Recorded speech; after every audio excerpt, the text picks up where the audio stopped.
Alrighty.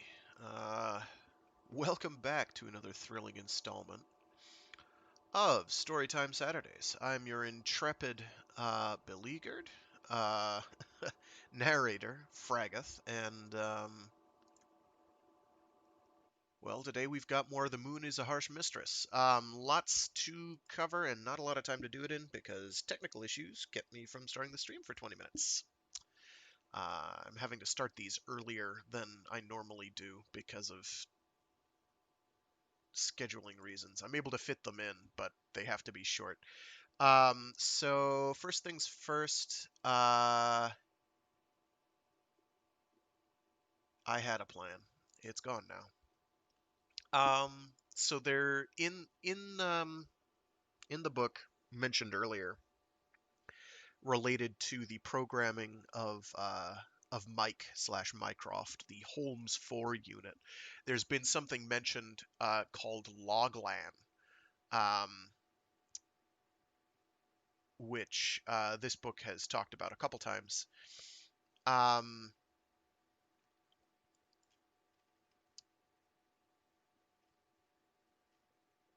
and I just went ahead and pulled up the Wikipedia article. I'd heard of Loglan before. Most people probably have not, and there are good reasons for that.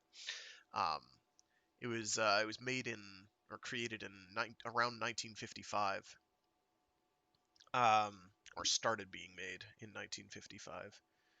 I'm not going to show all the diagrams they have here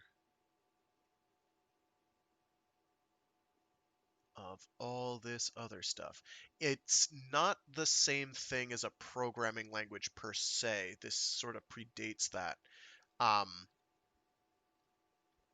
but I will give the Wikipedia breakdown, which is kind of I'm not going to give the whole thing because whew. I would as opposed to a programming language, I would compare it more to something like oh geez, what's it called?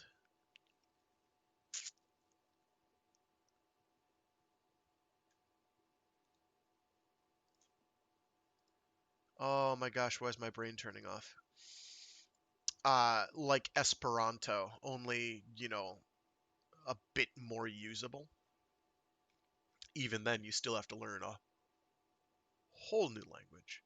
I'm not going to go into the nitty gritties because I don't remember if this book actually does.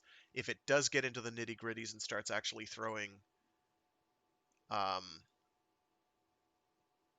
actual logland sentences out, then I will go back to this and explain it further. But the basics are Loglan is a constructed language originally designed for linguistic research, particularly for investigating the Sapir-Whorf hypothesis. So let's explain that real quick.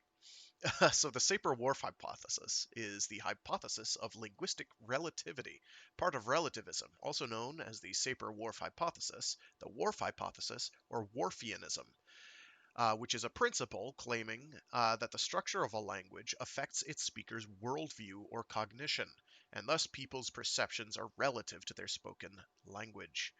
The idea was, however, not created by Edward Sapir or Benjamin Lee Whorf, but imported from German humanistic thinking by various American authors.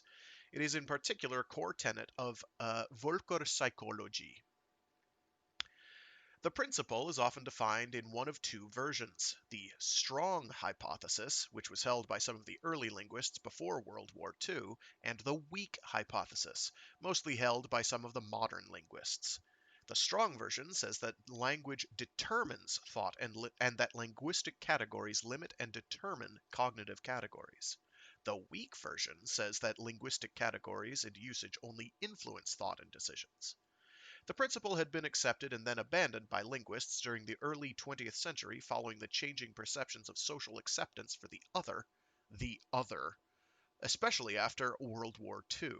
The origin of formulated arguments against the acceptance of linguistic relativity is attributed to Noam Chomsky, the man, the myth, the legend.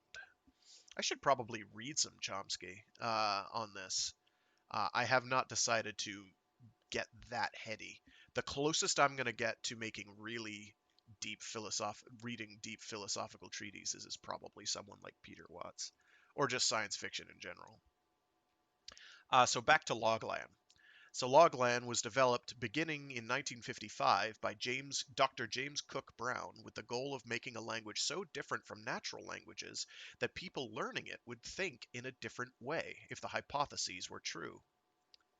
That is the Sapir-Whorf hypothesis. Um, the hypothesis were true.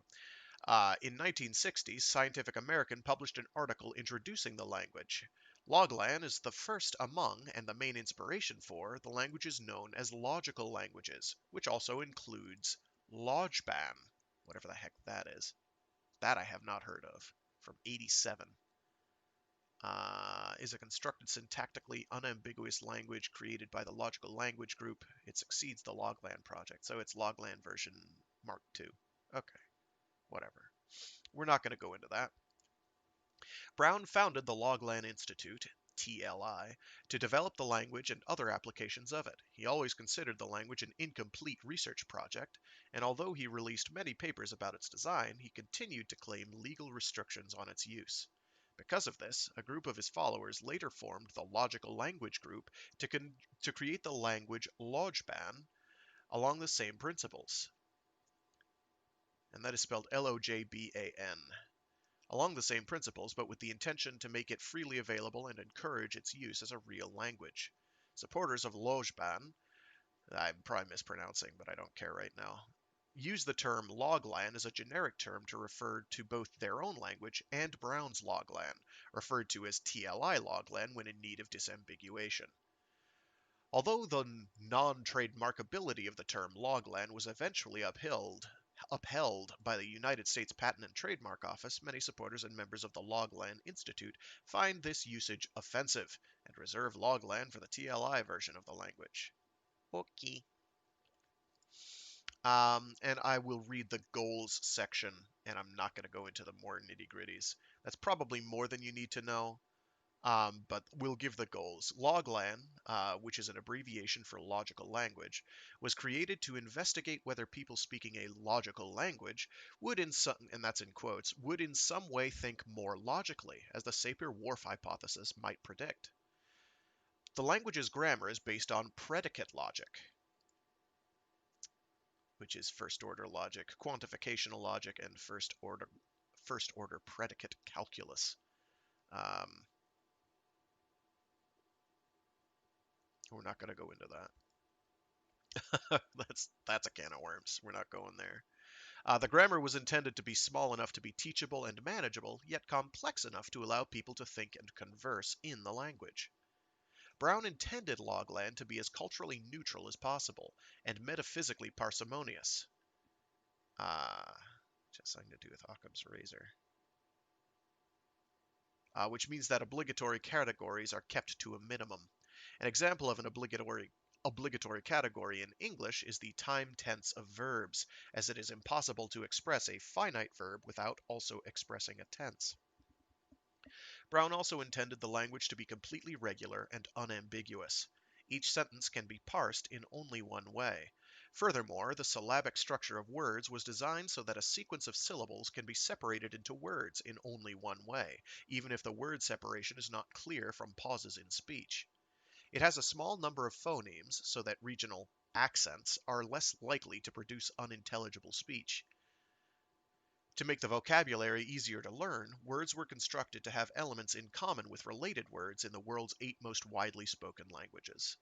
We're not going to go over the more detailed stuff. Needless to say, Heinlein uses this in a couple books. Apparently Stanislaw Lem did as well, in his master's voice.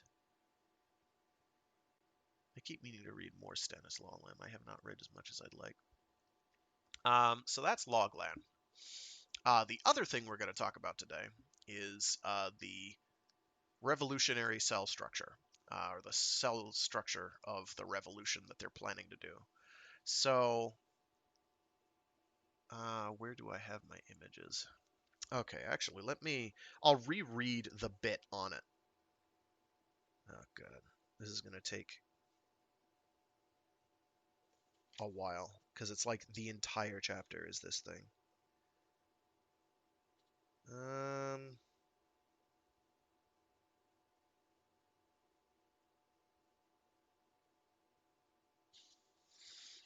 yeah, so I know it has to do with ternary logic. Yeah, yeah, yeah.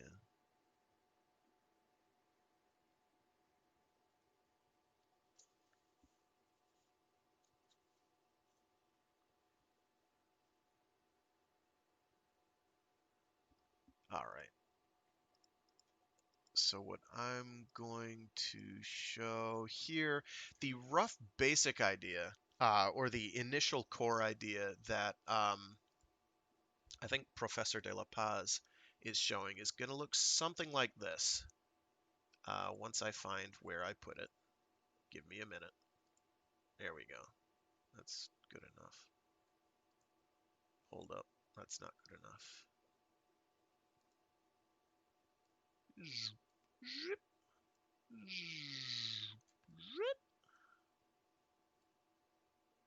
Better. Which you probably find just a little bit familiar. Um, just a smidge. That's basically what you're looking at. If you had to draw a diagram to keep it in your head, is something like that, only you have to add additional dimensional depth. And to do that, you're probably looking at something a bit more like... so as you can see, actually, I'll give a brief breakdown of what you're seeing here. So on this, you're seeing level 1 is your initial cell. Level 2 is the 2 cells that you've got that are able to cross-communicate, that are run by cell 1's member B and C, and then expanding out accordingly from there, and then further and further and further out. The bottom line is that the structure has a lot of a certain degree of physical integrity. It can withstand a lot of people being removed if need be, but not as much as something a bit more involved, like where are you? Here we go. This puppy, which is a Sierpinski pyramid. Or it won't open the image. That's fine. Open. Thank you. Oh, geez, how big is this? This thing is much larger than I thought. Okay. Oh, and it's clear. I didn't know that. Oy. Give me a sec. I think I have a white image. Yeah. One sec. Where are you? Book cover. Properties. Browse.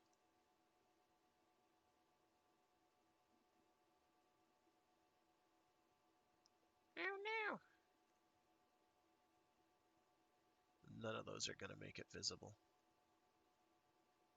Oh, come now. Where are you?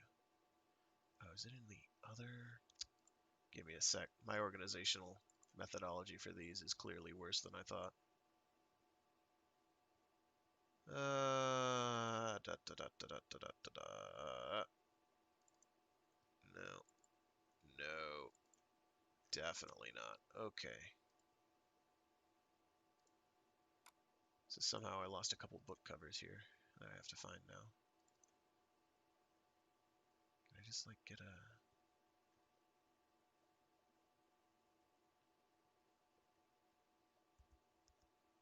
Oh, there it is.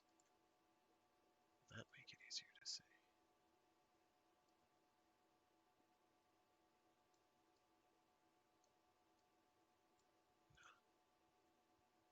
No. Okay, I've got a plan B. I have something that has a lot more white in it, so that'll make it a bit more visible.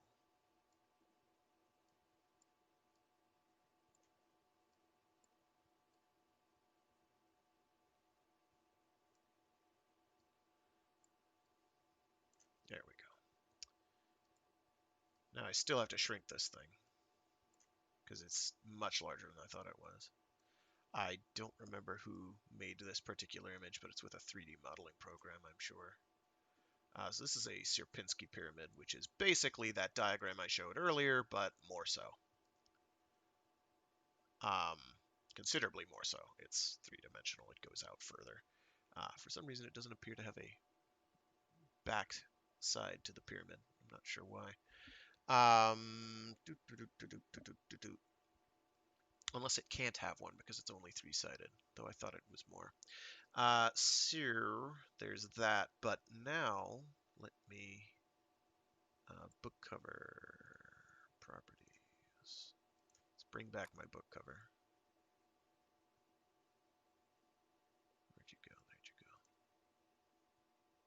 Which I now have to shrink because I'm smart. Yes, you get it all here live, folks. I'm going to turn off that pyramid because it's... Oh dear, here we go. You can tell I'm prepared. Always prepared.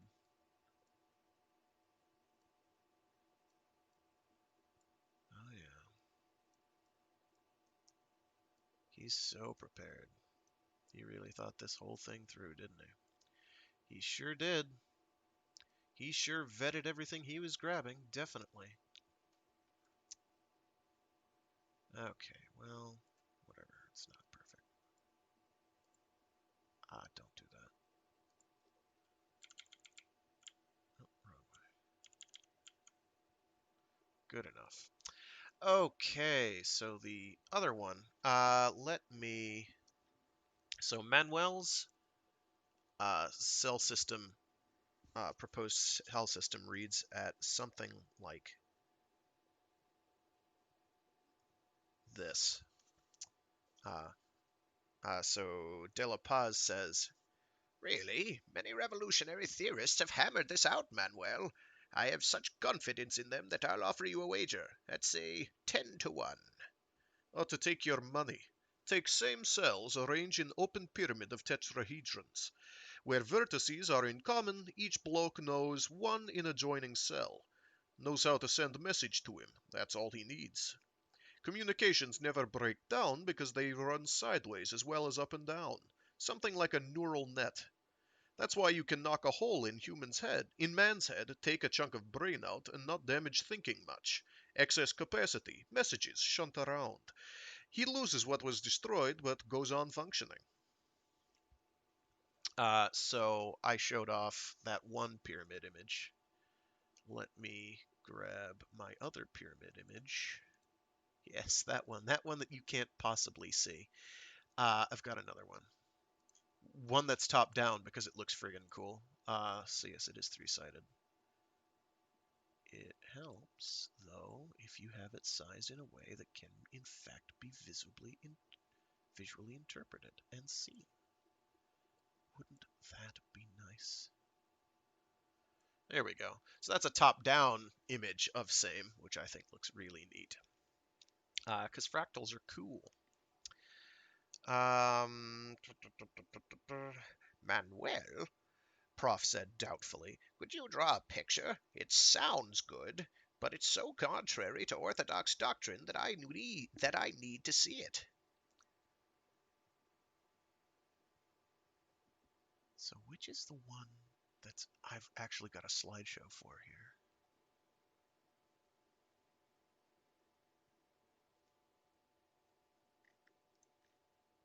Do I have it for the original one or the updated one?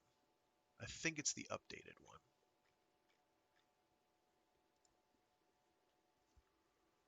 No, I think it might be the non-updated. Okay, whatever. "Well, could do better with stereo drafting machine. I'll try.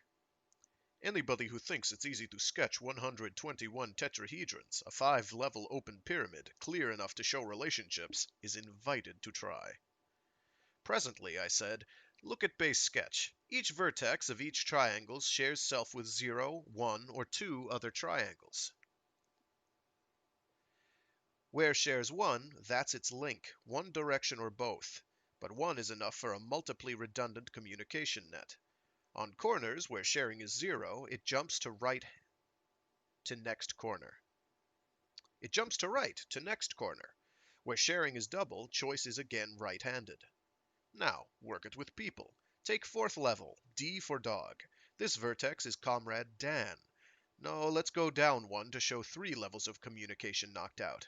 Level E for easy, and pick Comrade Egbert.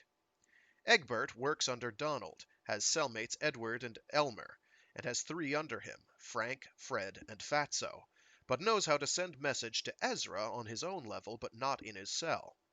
He doesn't know Ezra's name, face, address, or anything, but has a way, phone number probably, to reach Ezra in an emergency. Now, watch it work.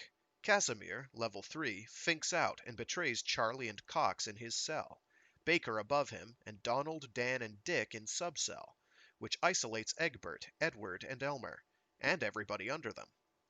All 3 report it. Redundancy, necessary to any communication system. But follow Egbert's yell for help. He calls Ezra, but Ezra is under Charlie and is isolated too. No matter, Ezra relays both messages through his safety link, Edmund. By bad luck, Edmund is under Cox, so he also passes it laterally, through Enright. And that gets it past Burned Out part, and it goes up through Dover, Chambers, and Beeswax to Adam, front office, who replies down other side of Pyramid with lateral pass on E for easy level from Esther to Egbert and on to Ezra and Edmund. These 2 messages, up and down, not only get through at once, but in the way they get through, they define to Home Office exactly how much damage has been done and where. Organization not only keeps functioning, but starts repairing self at once. Wyo was tracing out lines, convincing herself it would work. Which it would. It was an idiot circuit. Let Mike study a few milliseconds and could produce a better, safer, more foolproof hookup. And probably, certainly, ways to avoid betrayal while speeding up routings. But I'm not a computer. So this comes to the slideshow portion of the exercise, which basically is going to tell you exactly all the information that you just saw, um,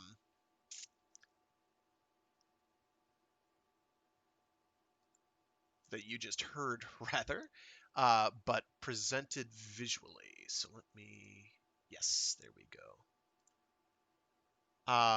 This was composed by someone named Paul Decker on Prezi.com, whatever that is.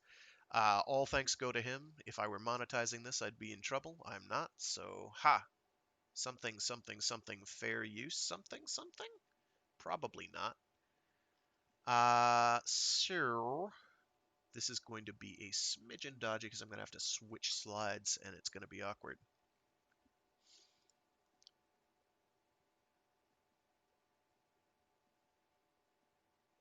Anytime this wants to catch up with me. There we go. All right, so this is a basic graph of how these would be put together. So this is slide 1. Cell system of the moon is a harsh mistress.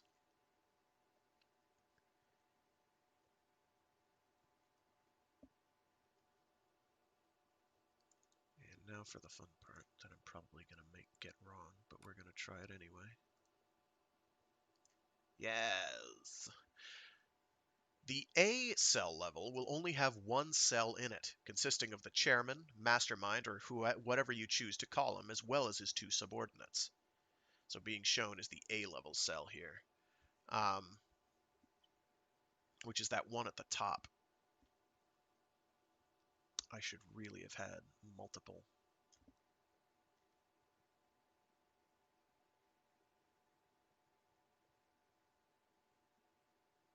Each member is in charge of his own subcell, or her, as the case may be, and none of them are aware of the identities of anyone else's subcell members.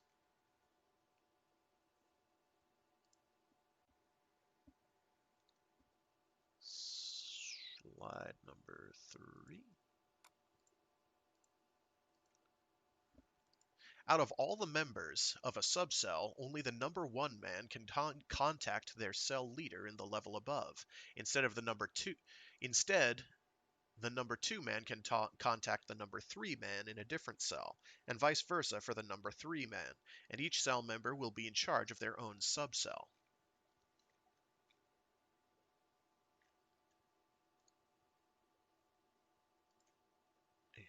Next slide. It's only 4 slides long, so I swear it's basically done. The purpose of this cell system is to maximize security without compromising communications throughout the system. In this example, there are 3 levels.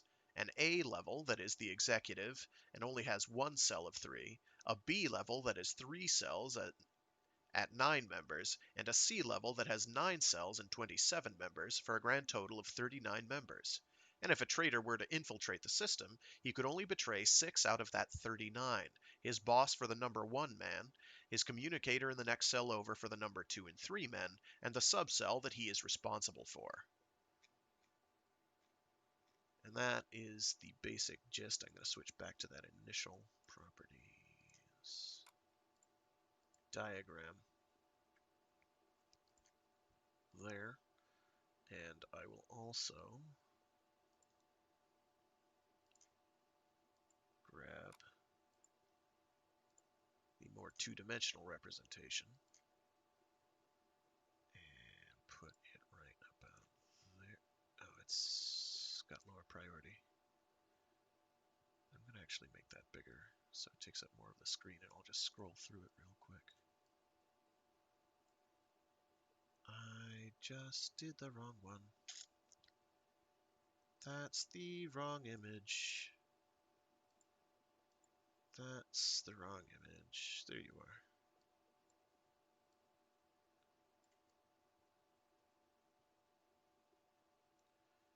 So level 1 is the 3 people. Level 2 has 3 subcells. Level 3 has all these cross-connected subcells. You can actually see how they're diagrammed out. And then on number 4 and 5, on level 4 they didn't show all the really complex aspects, but it's the actual interconnectedness of the whole thing, but it's there. So it's how you basically have a communications network, an hierarchical, wow, let's try that again, an hierarchical communications network that is resistant to breaks in the chain, basically. So with that all explained, and I guess we can go back and talk about that again someday, but not right now. With that all talked about, let's actually get to reading at this point it's only going to be 1 chapter, I think, because that's all I have time for, of the actual book itself, so we can move on.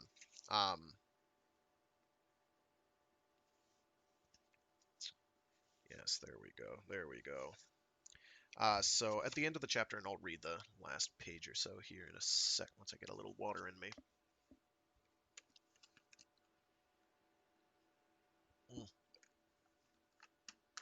Thirsty.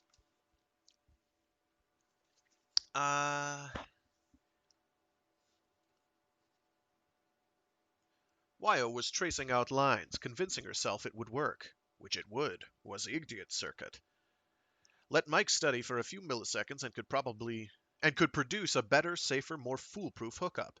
And probably, certainly, ways to avoid betrayal while speeding up routings. But I'm not a computer. Prof was staring with blank expression. What's trouble? I said. It'll work. This is my pigeon. Pigeon, as in pigeon English.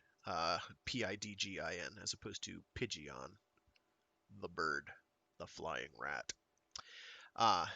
Manuel, excuse me, Senor O'Kelly, will you head this revolution? Me? Great bog, niet! I'm no lost cause martyr, just talking about circuits. Wyo looked up. Manny, she said soberly, you're opted. It's settled. And so, without further ado,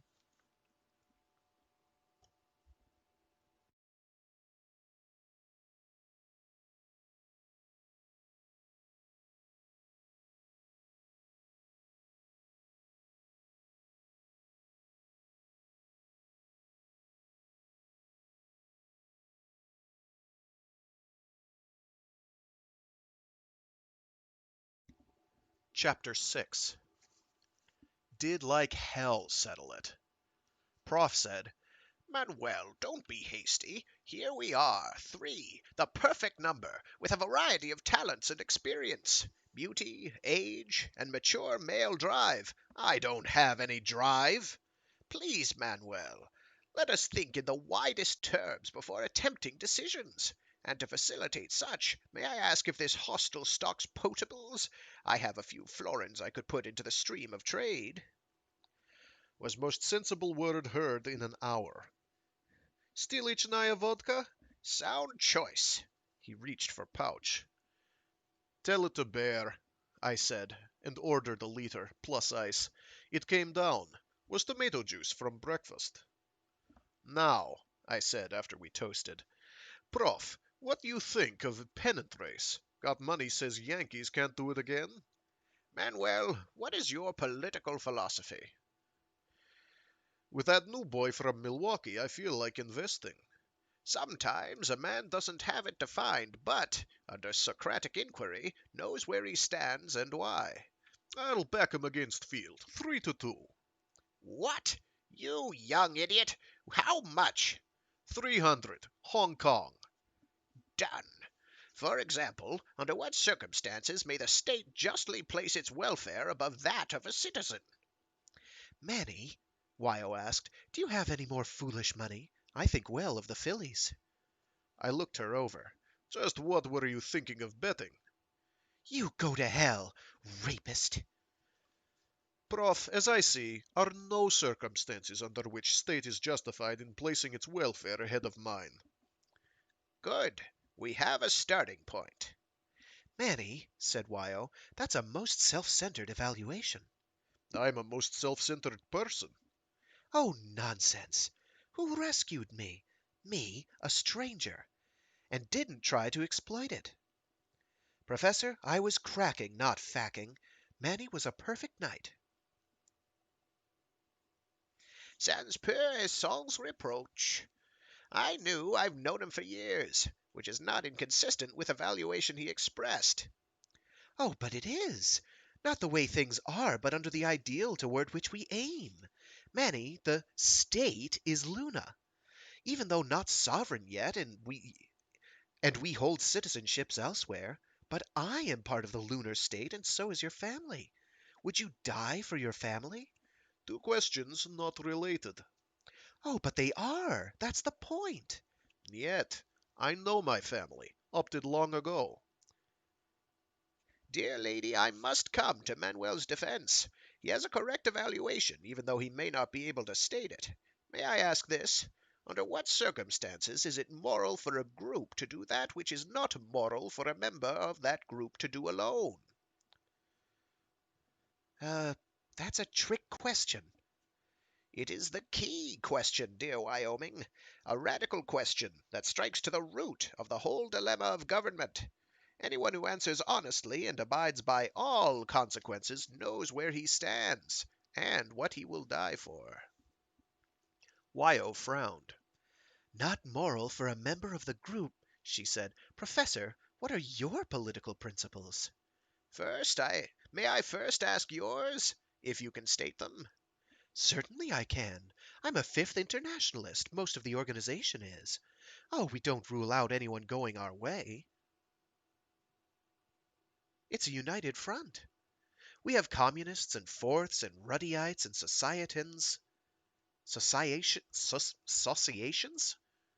Societians? Societians. There we go. I got there eventually. Societians and single taxers and you name it. But I'm no Marxist. We Fifths have a practical program. Private where private belongs, public where it's needed, and an admission that circumstances alter cases. Nothing doctrinaire. Capital punishment? For what? Let's say for treason. Against Luna after you freed Luna. Treason how? Unless I knew the circumstances, I could not decide. Nor could I, dear Wyoming, but I believe in capital punishment under some circumstances, with this difference. I would not ask a court. I would try, condemn, execute sentence myself, and accept full responsibility. But, Professor, what are your political beliefs? I'm a rational anarchist. I don't know that brand. Anarchist individualist, anarchist communist, Christian anarchist, philosophical anarchist, syndicalist, libertarian, those I know. But what's this? Randite? I can get along with a Randite. A rational anarchist believes that concepts such as state and society and government have no existence save as physically exemplified in the acts of self responsible individuals. He believes that it is impossible to shift blame, share blame, distribute blame, as blame, guilt, responsibility are matters taking place inside human beings singly and nowhere else. But, being rational, he knows that not all individuals hold his evaluations, so he tries to live perfectly in an imperfect world, aware that his efforts will be less than perfect, yet undismayed by self-knowledge of self-failure. Hear, hear, I said. Less than perfect. What I've been aiming for all my life. You've achieved it, said Wyo. Professor, your words sound good, but there is something slippery about them. Too much power in the hands of individuals. Surely you would not want, well, H missiles, for example, to be controlled by one irresponsible person? My point is that one person is responsible. Always. If H-bombs exist, and they do, some man controls them. In terms of morals, there is no such thing as a state. Just men, individuals, each responsible for his own acts. So all that sounds nice, but I think most people who've done a crash course on Ayn Rand uh, tend to find that there are certain flaws. Actually, if I'm not going to get into the discourse here and now because I don't want to be, but for a great case in point of how Randian libertarianism kind of falls apart is when you're dealing with a situation like the current plague times of 2020. Uh, it's all well and good as an ideal for some people, but at a certain point, you do need an organization to step in and actually put in work. But we're going to set that aside because we don't. We're not trying to make this book is going to be a bit preachy, and I try to avoid that. I had forgotten quite how preachy it was, but we're gonna get past that. We're gonna treat it as a science fiction hypothetical and go from there. We're not gonna discuss the morality here. Later, maybe, maybe if people want to like do that, shoot me a line. We can set up a dialogue. I would be interested in that. Anybody need a refill? I asked. Nothing uses up alcohol faster than political argument. I sent for another bottle. I did not take part. I was not dissatisfied back when we were ground under iron heel of authority. I cheated authority and rest of time didn't think about it. Didn't think about getting rid of authority. Impossible. Go own way, mind own business, not be bothered. True, didn't have luxuries then. By Earthside standards, we were poor. It had to be imported. If had to be imported, mostly did without. Don't think there was a powered door in all of Luna. Even pea suits used to be fetched up from Terra, until a smart Chinese before I was born figured out how to make monkey copies better and simpler. Could dump 2 Chinese down in one of our Maria, and they would get rich selling rocks to each other while raising 12 kids. Then a Hindu would sell retail stuff he got from them wholesale, below cost at fat profit. We got along. I had seen those luxuries Earthside. Wasn't worth what they put up with. Don't mean heavy gravity, that doesn't bother them. I mean nonsense. All-time kukai moa. If chicken guano in one earthworm city were shipped to Luna, fertilizer problem would be solved for a century. Do this. Don't do that. Stay back of line. Where's tax receipt? Fill out form. Let's see license. Submit 6 copies. Exit only. No left turn. No right turn. Queue up to pay fine. Take back and get stamped. Drop dead. But first, get permit. Wyo plowed doggedly into Prof, certain she had all answers. But Prof was interested in questions rather than answers, which baffled her. Finally, she said, Professor, I can't understand you. I don't insist that you call it government. I just want you to state what rules you think are necessary to ensure equal freedom for all. Dear lady, I'll happily accept your rules. But you don't seem to want any rules. True, but I will accept any rules that you feel necessary to your freedom. I am free, no matter what rules surround me. If I find them tolerable, I tolerate them. If I find them too obnoxious, I break them. I am free because I know that I alone am morally responsible for everything I do. You would not abide by a law that the majority felt was necessary? Tell me what law, dear lady, and I will tell you whether I will obey it. You wiggled out. Every time I state a general principle, you wiggle out. Prof clasped hands on chest. Forgive me. Believe me, lovely Wyoming, I am most anxious to please you. You spoke of willingness to unite the front with anyone going your way. Is it enough that I want to see the authority thrown off Luna, and would die to serve that end? Wyo beamed. It certainly is. She fisted his ribs, gently, then put an arm around him and kissed cheek. Comrade, let's get on with it. Cheers, I said. Let's find Warden and eliminate him. Seemed a good idea. I had had a short night and don't usually drink much. Prof topped our glasses, held his high, and announced with great dignity, Comrades, we declare the revolution. That got us both kissed, but sobered me, as Prof sat down and said, The Emergency Committee of Free Luna is in session. We must plan action. I said, Wait, Prof, I didn't agree to anything. What's this action stuff? We will now overthrow the authority, he said blandly. How? Going to throw rocks at them? That remains to be worked out. This is the planning stage. I said, Prof, you know me. If kicking out authority was thing we could buy, I wouldn't worry about the price. Our lives, our fortunes, and our sacred honor. Huh? A price that once was paid. Well, I'd go that high. But when I bet, I want a chance to win. Told Weil last night I didn't object to long odds. 1 in 10 is what you said, Manny. Da, Weil. Show me those odds, I'll tap pot. But can you? No, Manuel, I can't. Then why we talk? I can't see any chance. Nor I, Manuel, but we approach it differently. Revolution is an art that I pursue rather than a goal I expect to achieve. Nor is this a source of dismay. A lost cause can be as spiritually satisfying as a victory. Not me, sorry. Manny, Wyo said suddenly, ask Mike. I stared. You serious? Quite serious. If anyone can figure out odds, Mike should be able to. Don't you think? Possible. Who, if I may ask, Prof put in, is Mike? I shrugged. Oh, just a nobody.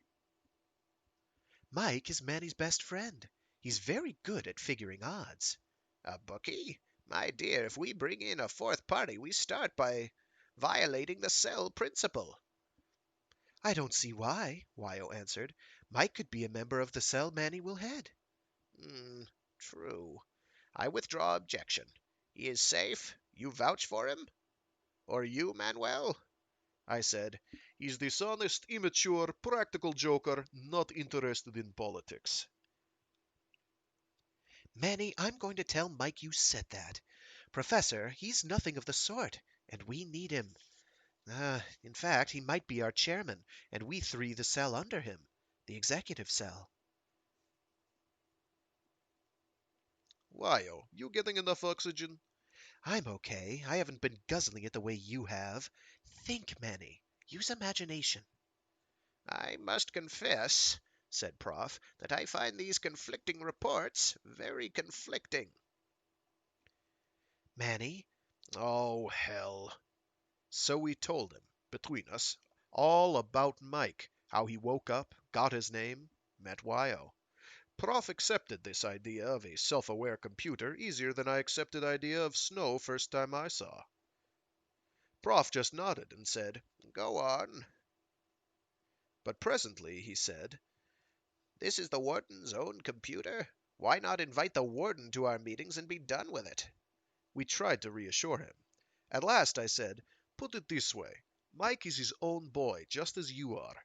Call him rational anarchist, for he's rational and he feels no loyalty to any government." If this machine is not loyal to its owners, why expect it to be loyal to you? A feeling. I treat Mike well, as I know how, and he treats me same way. I told how Mike had taken precautions to protect me. I'm not sure he could betray me to anyone who didn't have those signals. One to secure phone, other to retrieve what I've talked about or stored with him. Machines don't think way people do. But feel dead sure he wouldn't want to betray me. And probably could protect me even if somebody got those signals. Manny, suggested Wyo, why not call him? Once Professor De La Paz talks to him, he will know why we trust Mike. Professor, we don't have to tell Mike any secrets until you feel sure of him. I see no harm in that. Matter of fact, I admitted, already told him some secrets. I told them about recording last night's meeting and how I stored it. Prof was distressed. Wyo was worried. I said, "Damp it. Nobody but me knows retrieval signal. Wyo, you know how Mike behaved about your pictures. Won't let me have those pictures even though I suggested lock on them. But if you two will stop oscillating, I'll call him, make sure that nobody has retrieved that recording, and tell him to erase. Then it's gone forever. Computer memory is all or nothing. One can go better, or can go one better. Call Mike and have him play record back into recorder, wiping storage. No hoo-hoo." Don't bother, said Wyo. Professor, I trust Mike, and so will you. On second thought, Prof admitted, I see little hazard from a recording of last night's meeting. One that large always contains spies, and one of them may have used a recorder as you did, Manuel.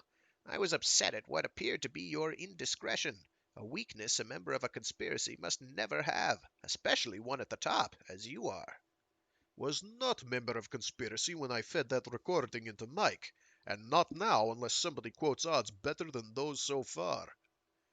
I retract. You were not indiscreet. But are you seriously suggesting that this machine can predict the outcome of a revolution? Don't know. I think he can, said Wyo. Hold it, Wyo. Prof, he could predict it. He could predict if fed all significant data. That's my point, Manuel. I do not doubt that this machine can solve problems I cannot grasp, but one of this scope? It would have to know, oh goodness, all of human history, all details of the entire social, political, and economic situation on Terra today, and the same for Luna. A wide knowledge of psychology in all its ramifications, a wider knowledge of technology with all its possibilities, weaponry, communications, strategy, and tactics, agitprop techniques, classic authorities such as Clausewitz, Guevara, Morgenstern, Machiavelli, many others. Is that all? Is that all? My dear boy! Prof, how many history books have you read? I do not know. In excess of 1,000. Mike can zip through that many this afternoon, speed limited only by scanning method. He can store data much faster. Soon, minutes, he would have very fact correlated with everything else he knows, discrepancies noted, probability values assigned to uncertainties. Prof, Mike reads every word of every newspaper up from Terra, reads all technical publications, reads fiction, knows it's fiction, because isn't enough to keep him busy and is always hungry for more. If is any book he should read to solve this, say so. He can cram it down fast as I can get it to him. Prof blinked. I stand corrected. Very well, let us see if he can cope with it. I still think there is something known as intuition and human judgment. Mike has intuition, Wyo said. Feminine intuition, that is. As for human judgment, I added, Mike isn't human, but all he knows he got from humans. Let's get you acquainted, and you judge his judgment. So I phoned. Hi, Mike. Hello, man, my only male friend. Greetings, Wyo, my only female friend. I heard a third person. I conjecture that it may be Professor Bernardo de la Paz. Prof looked startled, then delighted. I said, Too right, Mike. That's why I called you. Professor is not stupid. Thank you, man. Professor Bernardo de la Paz, I am delighted to meet you. I am delighted to meet you too, sir. Prof hesitated, went on, Me, Senor Holmes, may I ask how you knew that I was here? I am sorry, sir. I cannot answer. Man, you know my methods? Mike is being crafty, Prof. It involves something he learned doing a confidential job for me. So he threw me a hint to let you think that he had identified you by hearing your presence. And he can indeed tell much from respiration and heartbeat. Mass, approximate age, sex, and quite a bit about health. Mike's medical storage is as full as any other. I am happy to say, Mike added seriously, that I detect no signs of cardiac or respiratory trouble, unusual for a man of the professor's age who has spent so many years Earthside. I congratulate you, sir. Thank you, Senor Holmes. My pleasure, Professor Bernardo de la Paz. Once he knew your identity, he knew how old you are, when you were shipped and what for, anything that ever appeared about you in Lunatic or Moonglow or any lunar publication, including pictures, your bank balance, whether you pay bills on time, and much more. Mike retrieved this in a split second once he had your name. What he didn't tell you, because it was my business, is that he knew I had invited you here, so it's a short jump to guess that you're still here when he heard her heartbeat and breathing that matched you. Mike, no need to say Professor Bernardo de la Paz each time. Professor or Prof is enough. Noted, man. But he addressed me formally, with honorific. So both of you relax. Prof, you scan it? Mike knows much, doesn't tell all, knows when to keep mouth shut. I am impressed. Mike is a fair dinkum thinkum. You'll see.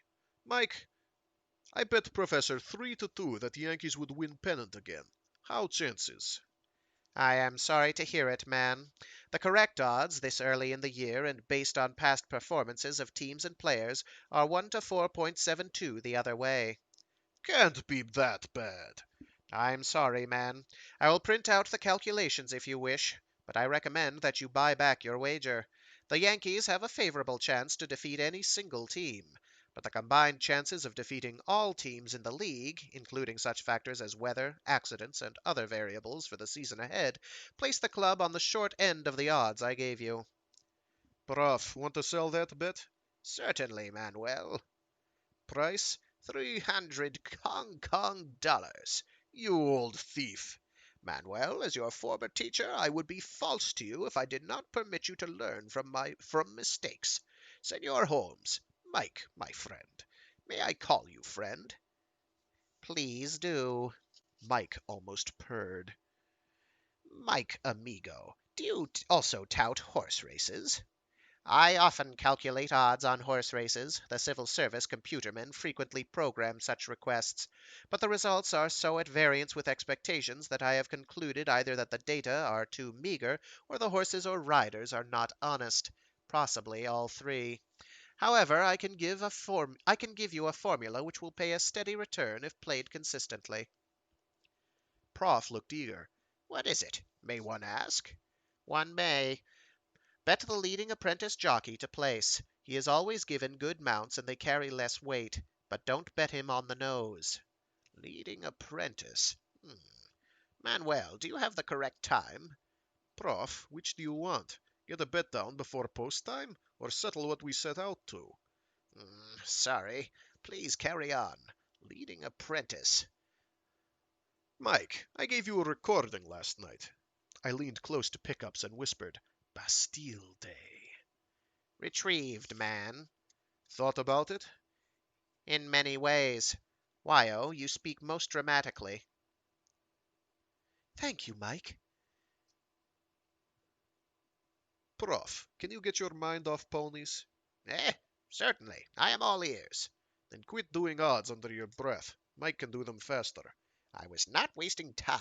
The financing of joint ventures such as ours is always difficult. However, I shall table it. I am all attention.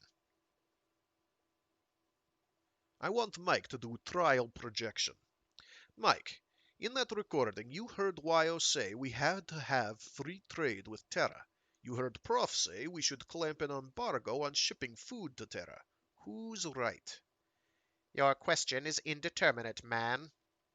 What did I leave out? Shall I rephrase it, man?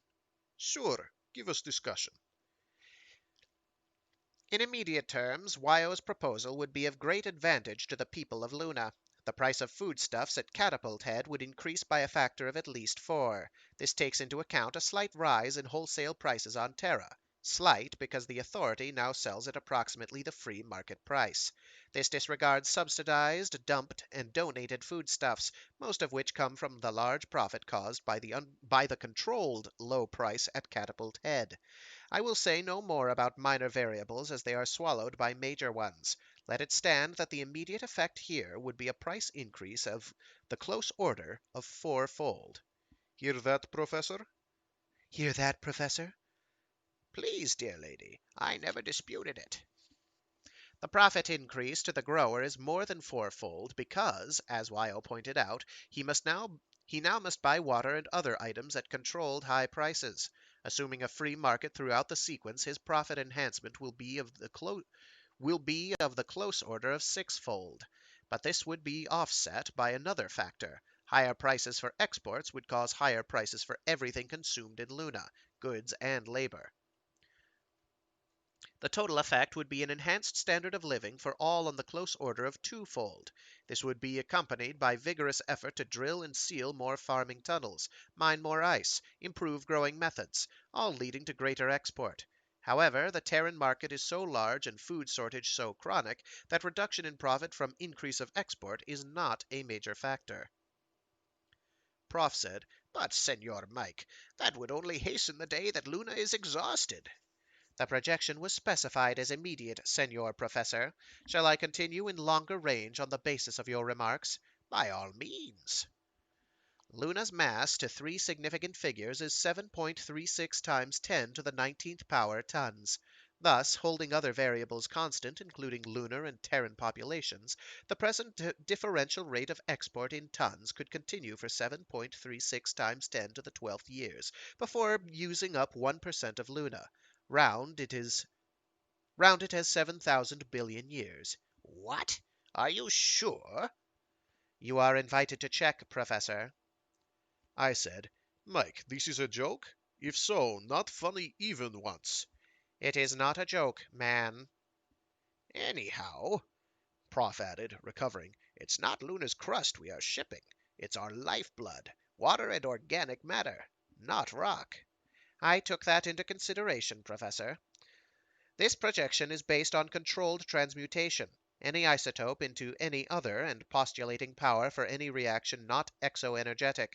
Rock would be shipped, transformed into wheat and beef and other foodstuffs. But we don't know how to do that. Amigo, this is ridiculous. But we will know how to do it. Mike is right, Prof, I put in. Sure, today we haven't a glimmer, but will. Mike, did you compute how many years till we have this? Might take a flyer in stocks. Mike answered in sad voice, Man, my only male friend, save for the professor whom I hope will be my friend, I tried. I failed. The question is indeterminate. Why? Because it involves a breakthrough in theory. There is no way in all my data to predict when and where genius may appear. Prof sighed. Mike, amigo, I don't know whether to be relieved or disappointed. Then that projection didn't mean anything? Of course it meant something, said Wyo. It means we'll dig it out when we need it. Tell him, Mike. Wyo, I am most sorry. Your assertion is, in effect, exactly what I was looking for.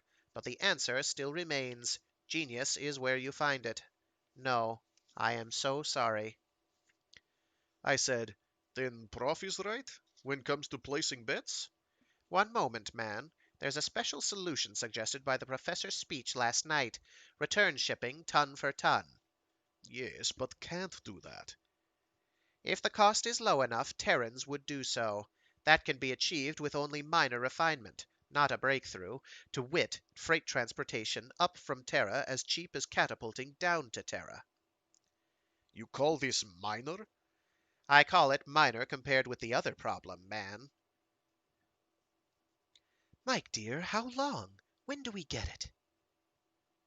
Wyo, a rough projection, based on poor data and largely intuitive, would be on the order of 50 years. 50 years? Why, that's nothing. We can have free trade. Wyo, I said on the order of. I did not say on the close order of. It makes a difference? Does, I told her. What Mike said was that he doesn't expect it sooner than 5 years, but would be surprised if much longer than 500. Eh, Mike? Correct, man. So, need another projection. Prof pointed out that we ship water and organic matter and don't get it back. Agree, Wyo? Oh, sure. I just don't think it's urgent. We'll solve it when we reach it. Okay, Mike. No cheap shipping, no transmutation. How long till trouble? 7 years. 7 years? Wyo jumped up, stared at phone. Mike, honey, you don't mean that. Why, he said plaintively, I did my best. The problem has an indeterminately large number of variables. I ran several thousand solutions using many assumptions. The happiest answer came from assuming no increase in tonnage, no increase in lunar population, restriction of births strongly enforced, and a greatly enhanced search for ice in order to maintain the water supply. That gave an answer of slightly over 20 years. All other answers were worse. Wyo, much sobered, said, What happens in 7 years? The answer of 7 years from now I reached by assuming the present situation, no change in authority policy, and all major variables extrapolated from the empiricals implicit in their past behavior, a conservative answer of highest probability from available data. 2082 is the year I expect food riots. Cannibalism should not occur for at least 2 years thereafter. Cannibalism?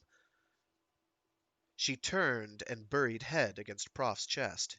He patted her, said gently, I'm sorry, Wyo. People do not realize how precarious our ecology is. Even so, it shocks me. I know water runs downhill, but didn't dream how terribly soon it will reach bottom. She straightened up, and face was calm. Okay, Professor, I was wrong. Embargo it must be, and all that implies. Let's get busy. Let's find out from Mike what our chances are. You trust him now, don't you? Yes, dear lady, I do. We must have him on our side. Well, Manuel? Took time to impress Mike with how serious we were, make him understand that jokes could kill us. This machine could not know human death. This machine who could not know human death. And to get assurance that he could and would protect secrets no matter what retrieval program was used. Even our signals, if not from us. Mike was hurt that I could doubt him, but matter too serious to risk slip. Then took 2 hours to program and reprogram and change assumptions and investigate side issues before all four, Mike, Prof, Wyo, self, were satisfied that we had defined it, i.e., what chance had revolution, this revolution, headed by us, success required before Food Riots Day, against authority with bare hands. Against power of all Terra, all 11 billion, to beat us down and inflict their will, all with no rabbits out of hats, with certainty of betrayal and stupidity and faint-heartedness, and fact that no one of us was genius nor important in lunar affairs. Prof made sure that Mike knew history, psychology, economics, name it. Toward end, Mike was pointing out far more variables than Prof. At last we agreed that programming was done, or that we could think of no other significant factor. Mike said then, This is an indeterminate problem. How shall I solve it? Pessimistically or optimistically? or a range of probabilities expressed as a curve, or several curves. Professor, my friend. Manuel? I said, Mike, when I roll a die, it's 1 in 6 it turns ace. I don't ask shopkeeper to float it, no, nor do I caliper it, or worry about somebody blowing on it. Don't give happy answer, nor pessimistic. Don't shove curves at us. Just tell in 1 sentence. What chances? Even? 1 in 1,000? None? Or whatever. Yes, Manuel Garcia O'Kelly, my first male friend. For 13.5 minutes was no sound, while Wyo chewed knuckles. Never known Mike to take so long. Must have consulted every book he ever read and worn edges off random numbers. Was beginning to believe that he had been overloaded and either burnt out something or gone into cybernetic breakdown that requires computer equivalent of lobotomy to stop oscillations. Finally, he spoke. Manuel, my friend, I am terribly sorry. What's trouble, Mike? I have tried and tried, checked and checked. There is but one chance in 7 of winning. Which, long-time viewers will note is still better odds than the barrier for entry that Manuel had for him being involved in the conspiracy. He was, if he said if somebody could provide me with odds better than 1 in 10, he would be a part. And well, they've done that. So he's in it. He's in it to win it now, boys and girls, and other revolutionaries and counter-revolutionaries. So yeah, here and now is not the place to discuss the finer points of more radical libertarian ideology. It is not something I subscribe to. I should probably have a disclaimer saying the views expressed are the views of the characters within the fictional works being narrated and them alone. But I know some of this stuff Heinlein himself was very hard on, or had a hard on for. He was into that. That was his bag, as it turns out. But I'm doing it from the perspective of, oh, let's have a hypothetical scenario in a science fiction universe and see where it goes from there. I try not to have the idea that this is clearly the better way to be. Obviously, the best way to be is to be in a post-scarcity, hyper-technological utopia. That's obvious, where you know we have little non-sentient nanomachines that can give us literally anything we could ever want. But we don't have that, and we're not going to anytime soon. So, obviously, that's where our ideology ends here on Storytime Saturdays. Read more E&M Banks, ladies and gentlemen. Please do. That's fun. Because there's stories, damn it, and then that's it. All right. So with that, I do have to actually call it. I am late for my next endeavor as it is. I do try to do these every week. I'm not always successful, particularly lately, but my schedule should be freeing up, I think, around the end of the month. We'll see. So yeah, I do other streams throughout the week. Um, I do a Mecha Mondays stream, which is I do something giant robot related or mecha adjacent. Usually games. I haven't done. I've been debating whether or not to just straight like on an off day where I can't be present, just straight up streaming like a giant robot show or something. I don't know. Or something like that. I haven't nailed down the brass tacks, mostly because licensing is the problem there, and I could get really, really badly smacked up for doing it. Um, legally.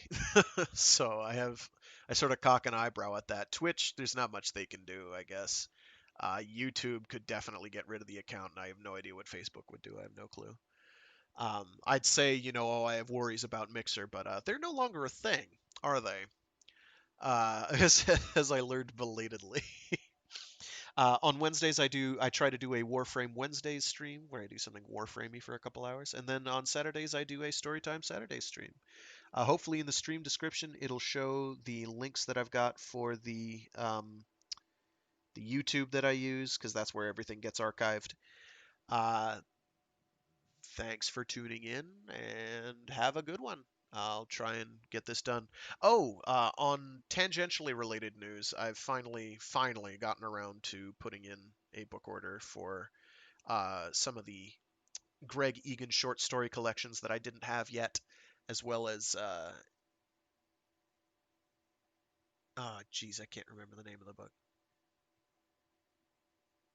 Dichronauts, I think it is, because I'm interested in reading that. Not the other one. There was another one that he'd come out with a couple years back. That's about ecological change when a extrasolar black hole whizzes through the system. And it's by all reports it's incredibly boring, and not in a good way. And like if his point was something about like, oh, we should do something about our damaged ecology, it kind of misses the point completely or undermines itself. And if it was to be like, oh, this is what people would be like after, the ecology apocalypse, uh well, they're really boring.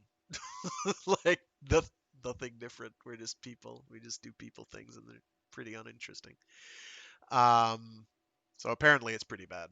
I haven't gotten that one yet, but I did get Dichronauts because I thought, hey, kind of like the Arrow of Time trilogy slash orthogonal trilogy slash um, Clockwork Rocket, I think it was called, a trilogy. Except in this case, not just like, oh, so time's a little different. It's like, oh, you can only move in like two directions. Kind of like Flatlanders, except more so. Which is kind of the sort of thing that for his novels, Greg Egan has been really doing lately is like, oh, let's take world building to the most ridiculous logical extreme and have it so that it's got its own rules, laws of physics. You know, Brandon Sanderson can have the most intricate and detailed and consistent magic rules for his books that he wants, but he does not top Egan at all. He is small potatoes compared to Egan's world building in terms of just the granularity of it. Um, so this is the sort of thing he's been building up toward. Unfortunately, they wind up being kind of boring as stories, though this one apparently is quite good. I also got a bit more Peter Watts, so people can expect some more Peter Watts in the future. Um, Depressing as he is, I like Peter Watts, but at the same time, it's like he's an angry, angry man, and it shows. It shows very clearly. He's very frustrated and disappointed with people mostly and the trends they're in. Think Spider Jerusalem from Transmetropolitan, only maybe different. Less bald, I know that. I know he's less bald. All right, folks. That's it for me. I got to scoot. It has been a pleasure. Stay safe as always. If it's getting cold where you are, stay bundled up. And if there's a raging forest fire headed your way or a hurricane, um, make like a tree and get the fuck out of there. Stay safe. Come on, folks. It's easy. Well, it's not easy because you might lose your entire home, but you know, I guess it depends on your opinions on the continuance of your sapience. Does your consciousness remain after your body is burned to a crisp or drowned? Good question. Philosophical discussions, ladies and gents. All right, folks, I gotta go. Have a good one and enjoy.